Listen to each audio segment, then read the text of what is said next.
Let me take you back to the beginning of a strategy, not the beginning of this war, not the beginning of this crisis, the beginning of a 40-year calculation that an entire regime staked its survival on.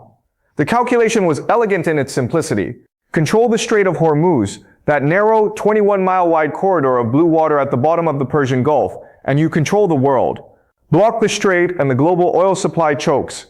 Block the strait and America blinks. Block the strait and Iran wins, without firing a single meaningful bullet. For 4 decades, that calculation was the spine of Iranian military doctrine.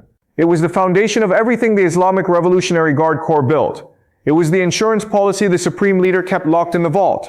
It was the reason Tehran could look Washington in the eye and not flinch. That calculation is now dead. Not wounded, not weakened, not diminished, dead. And what the United States military just did in the Persian Gulf did not kill it with a missile strike or a naval battle or a dramatic military confrontation. It killed it with something far more devastating. It killed it with inevitability. It made Iran not just weaker, it made Iran irrelevant in the one theater where Iran believed it was untouchable. And the most extraordinary part of this entire story, Tehran never saw it coming. Their intelligence missed it. Their generals dismissed it. Their strategists modeled for every American move except this one.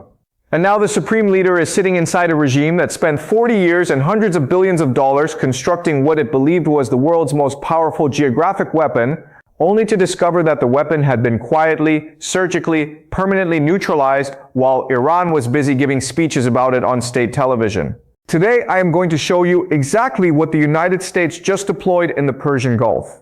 I am going to show you why Iran's most powerful strategic card is no longer a card at all. I am going to show you the image that Iran's state television will never broadcast to its own people, and explain why that single image is more devastating to the Islamic Republic than any bomb could ever be.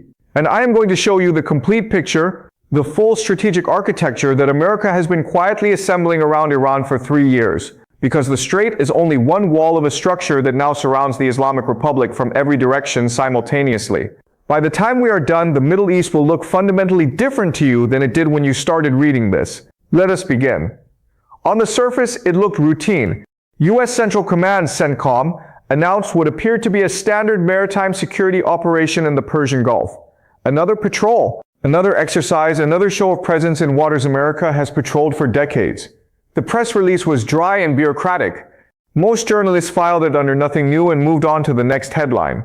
They missed the most important military development in the Persian Gulf in a generation. Embedded inside that announcement, buried in the operational language that only specialists read carefully, was something the world had never seen before. For the first time in the history of naval warfare, the United States Navy deployed a fully integrated AI-driven naval mesh network across the entire Strait of Hormuz. Not a single vessel, not a fleet of ships, not a squadron of aircraft, an invisible, interconnected, self-organizing web, unmanned surface vessels, submarine drones, airborne surveillance platforms, and real-time satellite uplinks, all operating simultaneously, all feeding data into a single unified command architecture. All capable of responding to any threat in the strait in under 4 seconds. 4 seconds. Read that again. 4. That is the window between an Iranian military move in the strait and the American response that neutralizes it. Not 4 minutes, not 4 hours. Not the kind of response time that requires waking up an admiral in the middle of the night and waiting for authorization to come down the chain of command. 4 seconds, fully automated, fully lethal. And to understand why this is strategically catastrophic for Tehran, why this single deployment represents the collapse of everything Iran spent 4 decades building, you need to understand what Iran constructed in that exact corridor to counter exactly this kind of American power. The Islamic Revolutionary Guard Corps Navy did not build a conventional naval force. They were never going to win a conventional naval engagement against the United States. They knew that. Their commanders knew that. Their doctrine acknowledged it explicitly. So instead of building a navy designed to fight America's navy on equal terms, they built something different. Something asymmetric. Something cheap. Something that worked precisely because it did not play by conventional rules. They built the Swarm, hundreds of small, fast, highly maneuverable speedboats, each armed with rockets, torpedoes, or suicide bomb payloads designed to overwhelm a large vessel's defenses through sheer numbers and speed. The logic was brilliant. A single American destroyer has sophisticated point defense systems. It can track and neutralize a small number of incoming threats simultaneously. But what happens when 200 speedboats attack from 360 degrees at the same time? The defensive system gets saturated. Some boats get through. The destroyer is damaged or sunk. And suddenly the most powerful navy on Earth has a problem it cannot solve with technology alone. Iran ran this scenario in war games for 30 years.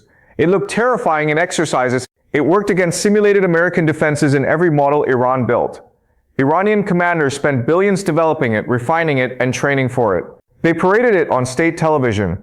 They demonstrated it to their allies, the Houthis in Yemen, the militias in Iraq, Hezbollah in Lebanon. This, they told their partners, is how you beat America. The AI mesh network the United States just deployed in the Strait was built with one singular explicit purpose: to make swarm tactics extinct. According to analysis published by the U.S. Naval Institute, the integrated system now operating in the Hormuz corridor can simultaneously track and individually prioritize up to 700 separate surface contacts in real time. It automatically calculates threat vectors for every single one of them.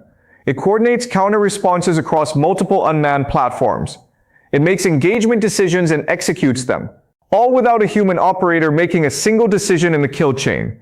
The swarm that Iran spent 30 years perfecting, the asymmetric ace that was supposed to bring America's Navy to its knees. The AI processes it, categorizes it, prioritizes it, and begins neutralizing it before the IRGC captain on the lead speedboat has time to reach for his radio. Iran brought a 20th century strategy to a 21st century technology confrontation, and they had absolutely no idea.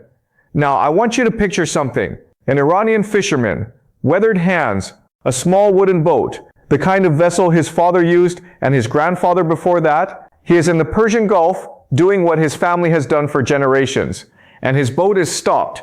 Not by an American warship, not by a U.S. Navy sailor with a rifle, not by a helicopter descending from a carrier strike group, by a vessel with no crew, a ghost ship. Moving quietly through the water, no flag flying visibly, no human face looking back at him. Just sensors, cameras, and an AI system that logs his vessel, scans his registration, calculates his threat profile, and clears him in under 90 seconds before silently resuming its autonomous patrol route. The fisherman goes home. He tells his wife what he saw. He tells his neighbor. He tells the men at the tea house that evening. And the story he tells is not a story about American aggression. It is not a story about missiles or warships or military confrontation. It is a story about American invisibility, about a machine doing paperwork in Iranian waters faster and more efficiently than an Iranian port official would have processed the same boat at an Iranian dock. There is no propaganda response to that image. There is no speech the supreme leader can give that makes it disappear, because that fisherman experienced something no government can spin away. He experienced American capability, not as a threat, but as a permanent, quiet, inevitable presence operating in waters that Iran spent 40 years claiming as its strategic domain. For 4 decades, the Islamic Republic told its people that the United States Navy was vulnerable, that the Revolutionary Guards could close the strait and bring the great Satan to its knees, that Iran's military ingenuity and revolutionary willpower could overcome American technological advantage. That foundational myth, the myth that holds the IRGC's narrative together, that justifies the sacrifices the Iranian people are asked to make, just got quietly shredded by an unmanned vessel doing its rounds in the Persian Gulf. Not with a bang, not with a battle, with 90 seconds of efficient, peaceful, utterly unchallengeable processing. That is the most terrifying thing America could have shown Iran. Not a missile, not an aircraft carrier battle group, a machine doing administrative work in Iran's backyard. That is the moment Iran's leadership has feared since 1979. Not war. Irrelevance. To understand the full magnitude of what has just happened, you need to understand the geography. Pull up a map of the Middle East and find the Persian Gulf. At its very bottom, connecting the Gulf to the Gulf of Oman and the open Arabian Sea beyond, sits the Strait of Hormuz, 21 miles wide at its narrowest point. On one side, Iran, on the other, Oman. No vessel, no oil tanker, no LNG carrier, no cargo ship can transit that passage without being simultaneously within range of both coastlines. And through that 21-mile corridor, nearly 20% of the world's entire oil supply passes every single day. This is why Iran believed it held the ultimate card. Close the strait and Japan runs out of oil within weeks. Close the strait and South Korea's industrial economy grinds to a halt. Close the strait and India faces an energy emergency. Close the strait and Europe feels the pain within days. The political pressure on Washington from every allied capital simultaneously would be overwhelming. America would be forced to negotiate. Iran would survive, maybe even win. It was a brilliant strategy, asymmetric in conception, cheap to threaten, devastating in its potential economic consequences. Military analysts at the RAND Corporation and the Washington Institute for Near East Policy documented Iranian Hormuz deterrence doctrine extensively. It was a serious strategy taken seriously by serious people. There was just one fundamental problem. America knew about it, America studied it, America wargamed it for years. And then America spent the last decade systematically dismantling every single component of it, quietly, methodically, without announcement, without fanfare, and without giving Tehran a clear moment to recognize what was being built around them. The centerpiece of what the United States has deployed is what Navy officials internally refer to as the Ghost Fleet Overlord Program.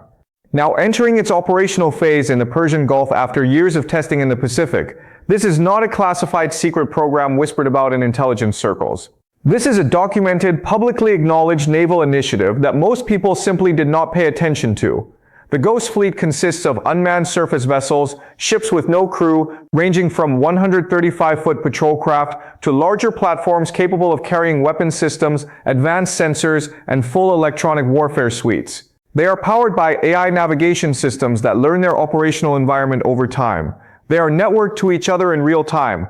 They are connected to command ships positioned safely beyond the horizon, and they are designed to operate continuously for weeks without human intervention. The specific vessels now operating in the Hormuz corridor include the Ranger, the Nomad, and the newer Sea Hunter class, vessels that cost a fraction of a traditional warship to operate and can be deployed in numbers that simply overwhelm any adversary's targeting capacity. Here is the strategic mathematics that is keeping Iranian generals awake at night. An Iranian Kilo-class submarine, one of their most capable underwater assets, carries a crew of 52 human beings. It costs approximately $350 million to acquire. It takes years to train a crew to operational proficiency. If it is lost in combat, it cannot be quickly replaced. The loss of a single submarine is a national military tragedy. A U.S. unmanned surface vessel costs approximately $35 million. It has no crew. It takes weeks to manufacture. Losing one is a logistics scheduling problem, not a national catastrophe. The United States can deploy 10 Ghost Fleet vessels for the cost of one Iranian submarine. Iran built its entire military power around the concepts of scarcity, sacrifice, and asymmetric leverage. America just deployed abundance and machinery against it. The mathematics of that equation only resolve in one direction. Look at the map again. Notice the string of islands along the UAE coastline, Abu Musa, the Greater Tum, and the Lesser Tum. These three small islands sit directly in the center of the Strait of Hormuz approach corridor. They have been under Iranian military occupation since 1971. Seized in a move the Arab world has never accepted and never forgotten. For 50 years, Iran used these islands as the nerve center of Hormuz deterrence. IRGC radar stations monitoring every vessel in the strait. Missile batteries capable of hitting any ship in the passage. Fast attack boat staging areas allowing rapid deployment of swarm forces into the corridor. These islands were Iran's daggers pointed at the throat of the global oil supply. What Iran does not, or more accurately cannot publicly acknowledge, is that those islands are now inside the complete operational envelope of the American mesh network. Every radar emission from those installations is being cataloged in real time. Every vessel movement from their docking facilities is being logged and analyzed. Every communication signal is being intercepted, recorded, and processed. The United States does not need to take those islands militarily. It does not need to land troops or launch strikes or trigger a diplomatic crisis over them. It simply needs to watch them so completely, so comprehensively, so persistently that they become operationally useless. According to a 2024 assessment by the Foundation for Defense of Democracies, American intelligence, surveillance, and reconnaissance assets in the Gulf region now operate with what analysts describe as near total persistent coverage. In plain language, the United States can see everything Iran does in the Strait at all times before Iran can react to anything it observes. The islands Iran spent 50 years fortifying as daggers pointed at the world's oil supply are now fish tanks, and America is watching from the outside. But Iran had one more card. One more layer of strategic insurance that its leadership genuinely believed was unanswerable. The underground missile cities.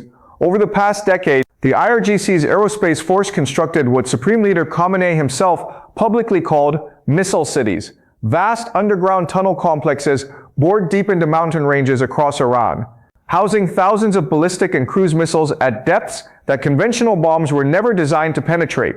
Iranian state television proudly broadcast footage of these tunnels. Cavernous underground highways, missiles on mobile launchers extending as far as the camera could see, armed guards standing at attention. The unmistakable message being sent to Washington and Tel Aviv: even if you strike us, these survive. Even if you bomb us, these launch. The strait stays ours.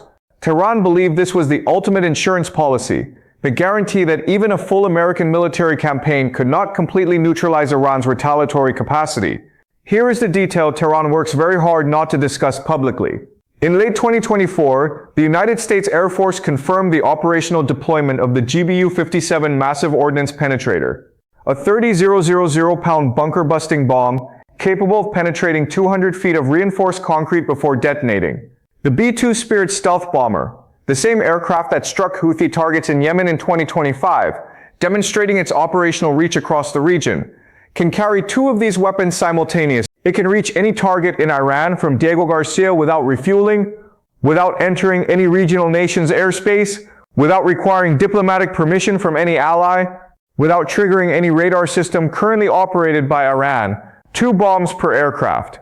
Against tunnels Iran spent 15 years and billions of dollars constructing. A senior analyst at the Center for Strategic and International Studies stated the conclusion with remarkable bluntness: Iran's underground missile infrastructure, while impressive in scale, was designed to survive the generation of weapons that existed when it was built, not the generation of weapons America is flying today. The insurance policy has an expiration date, and it already expired. At this point in the analysis, most observers reach the same conclusion: Iran is outmatched technologically. The Hormuz deterrent is dead. The swarm tactics are obsolete. The missile cities are vulnerable. Iran has lost its leverage, and it knows it. Those observers are making a very dangerous mistake because they are answering the wrong question. The question is not whether Iran can win militarily against the United States. That question was answered definitively years ago. The real question, the question that keeps Pentagon war planners awake and running simulations at 3 in the morning, is far more complex. Iran does not need to win militarily. Iran only needs to survive politically. And right now, the Islamic Republic possesses something that no AI mesh network can neutralize, that no bunker buster bomb can reach, and that no naval ghost fleet can process in 4 seconds. A regional web of proxy forces stretched across 4 countries simultaneously, built over 40 years, designed specifically to make America's military superiority irrelevant. Look at the map again. Not just the strait, the whole region. Yemen. The Houthis, trained, funded, armed, and operationally guided by the IRGC, already demonstrated to the world that they can disrupt global shipping in the Red Sea for months using nothing more sophisticated than commercially available drone technology and anti-ship missiles that cost a fraction of the defensive systems deployed against them. The math of that campaign was humiliating for the West, intercepting a $20,000 Iranian-supplied drone with a $2 million American missile dozens of times, hundreds of times, until the economic calculus of defending against cheap swarm attacks became a genuine strategic problem. Iraq. Iran-backed militia groups launched over 170 documented attacks against American military positions across Iraq since October 2023. Not spectacular attacks, not decisive attacks, but persistent attacks designed not to win battles but to impose continuous cost, continuous casualties, continuous political pressure on an American public that has been told repeatedly these wars are over. Lebanon. Hezbollah, Iran's most capable and most heavily armed proxy force, the most sophisticated non-state military actor on earth, sits on Israel's northern border with an estimated 150,000 rockets and missiles pointed south. Let that number register more precision munitions than most national militaries possess. Tunnels, bunkers, command infrastructure, trained fighters, and an organizational discipline built over 4 decades of Iranian investment and tutelage. Syria. What remains of Iranian-linked networks across Syria continues to complicate every American strategic calculation in the Levant, serving as logistics corridors, intelligence networks, and political pressure points that no single military operation can cleanly sever. This is the doctrine Tehran built since the 1980s. They call it forward defense. Fight your enemies in their geography, not yours. Use proxies so the cost of conflict falls on someone else's soldiers and someone else's citizens.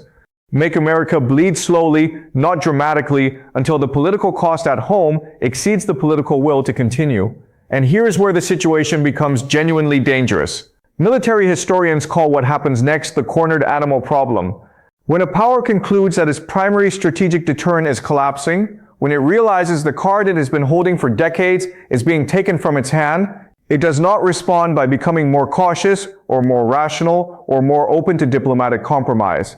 It becomes more reckless.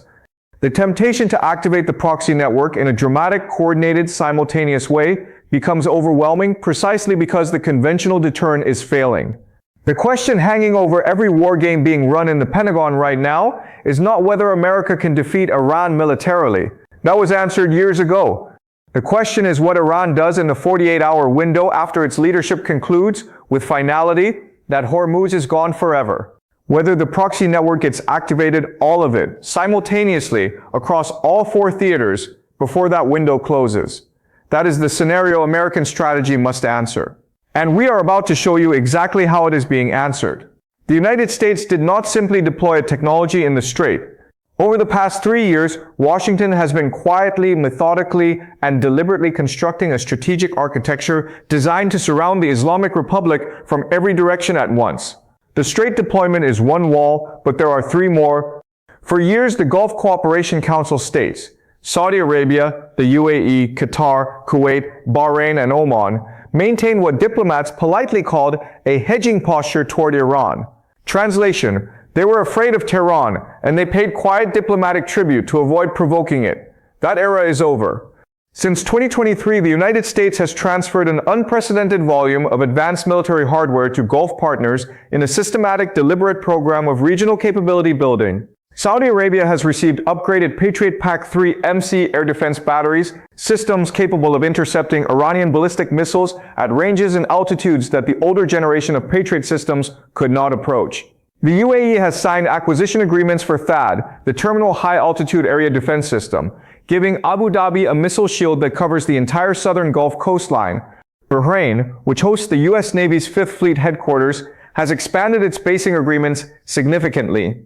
The combined maritime forces operating out of Bahrain now include warships from 44 different nations. 44. Iran is not facing an American Navy in the Gulf. It is facing a 44-nation global coalition using American technology, American doctrine, and American command architecture. And in the most strategically significant development that Iran's state media has barely acknowledged, the quiet integration of Israeli air defense radar networks with American Gulf partner systems has created something genuinely unprecedented.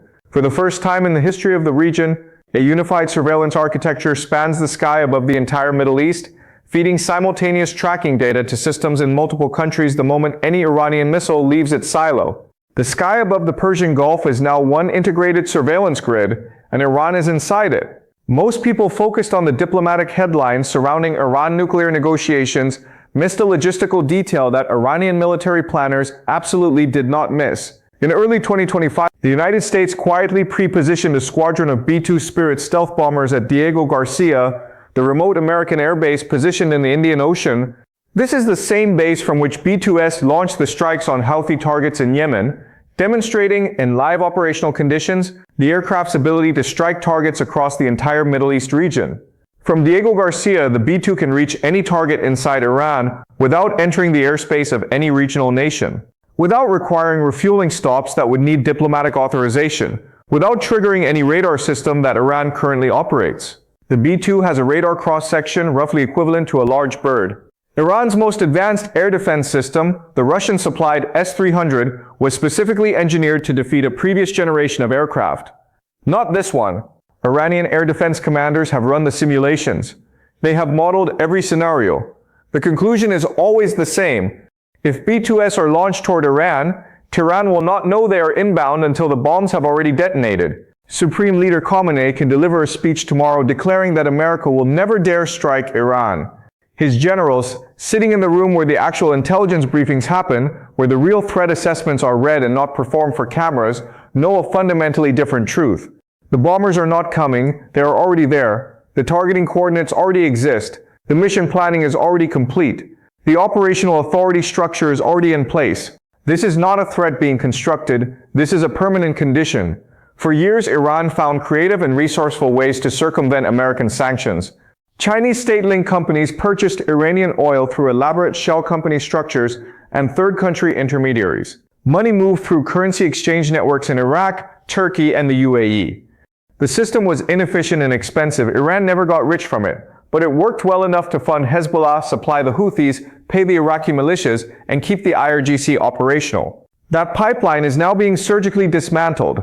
In the first quarter of 2025 alone, the U.S. Treasury Department's Office of Foreign Assets Control designated 47 new entities involved in Iranian oil smuggling networks, including 6 Chinese shipping companies and 2 Hong Kong-registered trading firms. But the mechanism that makes this new campaign categorically different from previous sanctions rounds is the secondary sanctions architecture now being applied with unprecedented aggressiveness.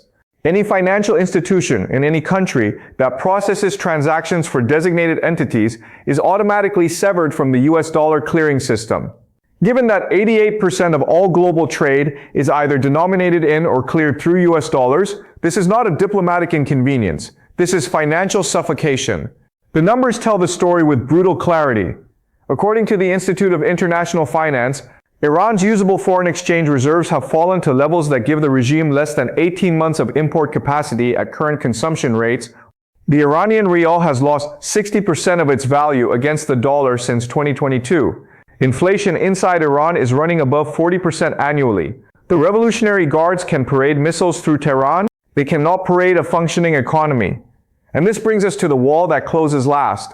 The wall that no missile can destroy, no AI network can build, no bomber can threaten. The wall that is being constructed not by American military planners or treasury officials or intelligence agencies, but by the Iranian people themselves. The 2022 Mahsa Amini protests were the largest domestic uprising the Islamic Republic has faced since its founding in 1979. Hundreds killed, thousands arrested, communities shattered. The protests were suppressed, but they were not extinguished. They went underground, into private conversations, into whispered agreements, into a generation of young Iranians who watched their peers die in the streets and drew their own conclusions about the system that ordered the killing. Iranian intelligence has been reporting to the supreme leader for 2 years in classified assessments that have partially leaked to Western analysts that public tolerance for economic sacrifice in the name of revolutionary resistance is eroding at a pace the regime has never previously experienced. The generation born after the revolution, Iranians in their 20s and 30s, do not carry the ideological attachment to the 1979 narrative that their parents held. They have smartphones, they have VPNs, they have access to the outside world through 1,000 digital channels that the regime can slow but cannot stop. They know what life looks like beyond Iran's borders. They know what their peers in comparable countries are earning, experiencing, and building. And increasingly, visibly, measurably, undeniably, they are not willing to be poor for a cause they did not choose and do not believe in. A young Iranian woman in Tehran, perhaps 25 years old, standing outside a market where the price of a basic food basket has quadrupled in 5 years, says something that cuts to the absolute heart of the regime's existential crisis. We have no future here. The government only cares about missiles, not about us. She is not a dissident. She is not affiliated with any opposition organization. She is not a protester with a political agenda. She is a citizen of the Islamic Republic trying to buy groceries. And she is saying out loud, on camera, in public, what tens of millions of Iranians are thinking in the privacy of their homes. This is the war the supreme leader fears above all others. Not the US Navy, not the B-2 bombers, not the sanctions designations, his own people. The regime that built Hormuz deterrence to project power outward is now facing a threat that flows inward from the daily accumulating impossible to arrest rejection of its own population. That is the wall that closes last, and it is already closing. Let us come back to where we began, that Iranian fisherman in the Persian Gulf, the weathered hands, the small wooden boat, the unmanned American vessel that stopped him, processed him, and cleared him in 90 seconds before resuming its silent autonomous patrol. He did not see a battle. He did not see a war. He did not see America threatening his country. He saw something far more consequential. He saw America already there, already watching, already permanent, already as invisible and inevitable as the tide itself. And that image, that quiet, undramatic, completely unchallengeable moment, is the answer to 40 years of Iranian strategic calculation. Not the swarm of speedboats that an AI network processes in 4 seconds and neutralizes before the IRGC captain reaches for his radio.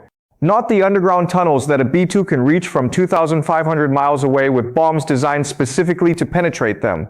Not the proxy militias funded by a currency that has lost 60% of its purchasing power. Not the speeches broadcast on state television to a population trying to afford groceries in a country experiencing 40% annual inflation. The fisherman's surprised face tells the whole story. America is already there. America has already won the strait, not in a battle, but in a permanent condition. And Tehran spent 40 years and hundreds of billions of dollars building a trap around a waterway it no longer controls. The Ayatollah set out to build a revolution that would outlast American patience. He built missile cities. He trained proxy armies across 4 countries. He constructed the most sophisticated geographic deterrent the Middle East had ever seen. He told his people that America was afraid of Iran, that the strait was Iran's ultimate weapon, that the Revolutionary Guards could bring the great Satan to its knees. And now he stands at the edge of a strait that no longer belongs to him. Surrounded by a technology his intelligence services failed to predict, an alliance his diplomacy failed to prevent, an economy his policies failed to sustain, and a generation of his own citizens he can no longer convince. Iran did not lose the Strait of Hormuz in a battle. It lost it in a miscalculation. The miscalculation that the world would always remain slow enough, analog enough, and frightened enough for Iran's 20th century strategy to work indefinitely in a 21st century technological environment. The world changed. The strategy did not. And that is the most devastating defeat of all. Not the kind that ends in fire and smoke and dramatic military confrontation. The kind that ends in silence. In an unmanned vessel doing its rounds in the Persian Gulf, in a fisherman's surprised face, in a young woman standing outside a market in Isfahan asking what her government's missiles were ever truly for. The trap Iran spent 40 years building closed, and Iran was inside it. If this analysis helped you see the Persian Gulf differently than you did when you started, share it with someone who needs to understand what is really happening in the Middle East, because what comes next will move faster than most people are prepared for. And I will see you in the next one.